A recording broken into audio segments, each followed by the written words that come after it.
Another concept that I'm sure you've heard of a lot, that was also coined by McLuhan, is the Big Brother concept. This one is actually pretty straightforward. The Big Brother concept expresses McLuhan's concern with the idea that eventually the Big Brother, in the form of mass communication technologies, will take over the world, and people will be okay with it because it is convenient for them. And it's almost a little scary to think that he was able to predict that so many decades ago, because that's exactly what's happening with modern technology and mass media now. Think about this. We all use Facebook because we need it. We need it for professional networking, for social communication, for being updated on what's going on around us. We all use Twitter, Instagram. We willingly share our personal information and thoughts and what's happening to us on a daily basis, our pictures, pictures of our family. We willingly share that with the Big Brother, which is mass communication technologies.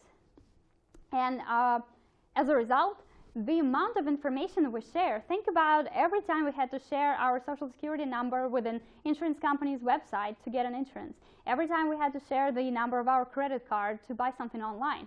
We overshare with the Big Brother. So technically, the Big Brother knows everything about an average consumer. What they prefer, how old they are, gender, personal preferences, political views, credit card number, social security number. Pretty much the Big Brother has it all. And we don't mind because it's convenient and we use that technology. That's exactly what the Big Brother concept is about. And it's ridiculous to think about it, because in the 60s, that was not the part of the reality at all. It sounded like just some unrealistic dream. But now for us, it is the reality, no matter how unrealistic it sounded during the time when McLuhan wrote it. So the Big Brother concept is probably one of those that we actually can see in our everyday life. And again, we really don't mind because that technology is convenient for us. Whether it's good or bad, that's a whole different conversation. All right, moving on to the next slide, the agenda setting theory. This one overlaps with multiple other courses, but that's one of the key theories in mass communication studies. So I'll mention what it is and what's the major idea here. The agenda setting theory was created in the 70s by Maxwell McCombs, Donald Shaw, and David Weaver. And these three scholars based their studies on the idea that the more salient an issue is in the news coverage, the more salient it will be in public opinion.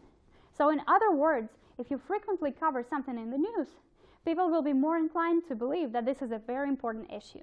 And they did multiple studies. That's a very fruitful tradition of research. A lot of scholars repeatedly worked on all levels of agenda setting research. But the major idea we'll keep in this course is that the agenda setting theory explains that the more salient an issue is in the news coverage, the more salient it will be in public opinion.